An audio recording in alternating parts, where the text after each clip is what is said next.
Okay, we are on number 4 of the 6 human needs. I've talked about certainty, uncertainty, significance. Next is one of my favorites, connection/love. I think a lot of us really require this need more than we probably give ourselves credit for. It's developed as a child and really, I think, super develops based on your environment growing up, right? If your parents were super lovey towards you and told you they loved you and hugged you and kissed you versus them not. You know, I tell this story about my dad. I love my dad to death. But I can't tell you prior to when I was probably, I was in my 20s sometimes, at some point in my 20s, late 20s, that I recall him saying that he loved me, right? Which is kind of heavy to think about because, like, I'm sure it probably was said a while, at some point in my life, but like, there's a big enough gap in there where it stands out because it was impactful enough at that time to say, wow, this is like the first time you've ever actually said that to me. So think about that in what I'm going to talk about here and how it relates to your upbringing and how it relates to how you associate your love and connection with others. So if connection and love is your top basic human need, you're constantly seeking out a close relationship with someone or something, right? You can't really be alone. You want that connection. You need that love from people. And we know people like this. It ties in with needing relevance or significance, right? You're always searching for that. You truly understand that love wakes you up to the gift of life because you're sharing that connection with somebody. People need love, and this can lead to some incredibly fulfilling relationships, especially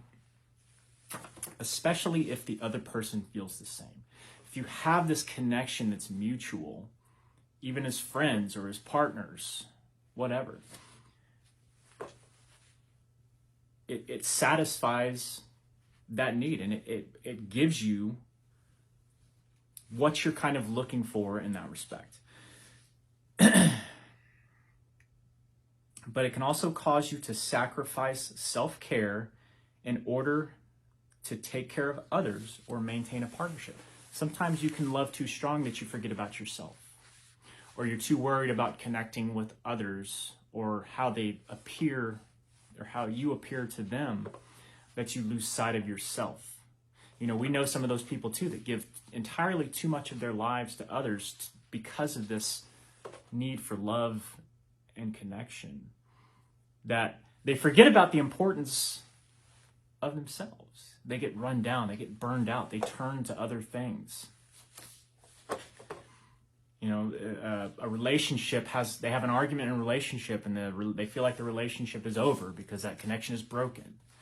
So they have to go find it from somebody else. How to tell if connection is one of your core needs. Loyalty and generosity with those you love are your top values, right? So you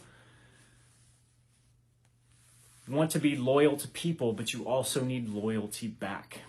And if that gets broken, it's going to affect you really hard. You give freely and others find you trustworthy. Like if you're loyal to people, they're going to find you, they're going to put their trust in you.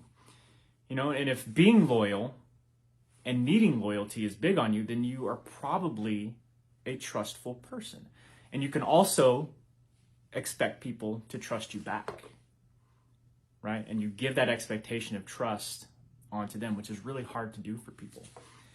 If you're missing that, if you have a hard time trusting people, maybe it's that you're lacking a little bit in that department. Or maybe growing up, you didn't have much of this connection or this love growing up, that it's hard for you to place that trust in others. You have strong social ties, but you can sometimes lose your sense of self and find it hard to say no. There's pluses and minuses to being heavy on the connection and love scale. How to fulfill a need for connection. Be willing to be vulnerable and create deeper, more meaningful relationships, right? Not just these surface level bullshit relationships that are just like, hey, how's it going? You know, it's whatever. Like, actually dive in. Ask your friends how they're doing, right? If they don't want to share that with you, then that's on them. But really trying to figure out more about people, just in general, will pay you big dividends in the long run, because they feel that connection as well, whether it's in business, relationships, private relationships, other relationships, partnerships. Get past the surface level shit. Find out what's going on beneath. Willing to open up to other people too. Communicate your needs to your partner to improve intimacy. Guys, this was a big one for me. Being able to tell your partner and be honest with them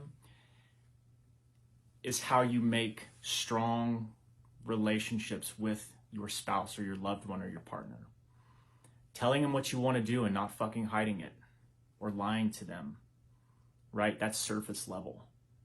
If you really want them to open up, if you really want to be passionate, if you really want to get that connection, you got to be vulnerable and you got to tell them the truth. And achieve greater spirituality through prayer, meditation, or connecting with nature. So again, this one was more about, you know, we've all grown up in different circumstances. I think it's important to realize that, right? But know that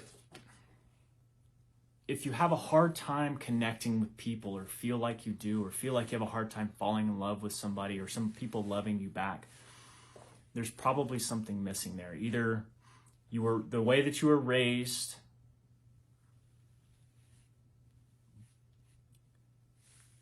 blunted the idea of how to do that, or you're trying to hide something of your own. You're not being vulnerable to your friends. You're not opening up. You're being too surface level because they can detect that stuff, right? You get in those deep conversations with your friends or your loved ones and shit starts to get real. You're putting your trust in them that they're going to connect with you back. And we can't take it personally if they don't. And that's not on you either, right? If you project that out and that person rejects that, that's on them. And you don't need them in your life anyway. And I think sharing our experiences, which is why I try to do this now as much as possible, helps open up that area for others, right? And now we can make a connection on screen here. You know something about me that you maybe didn't know. Now we feel like friends. But releasing those thoughts and those ideas and being vulnerable and opening up helps foster deep relationships, loving relationships. So think about how you open up and who you are. And if you have a hard time with it, assess the people you're with, what you really want, and what and who you really want to be with. And maybe you'll find how to open up. It was good. Catch you tomorrow.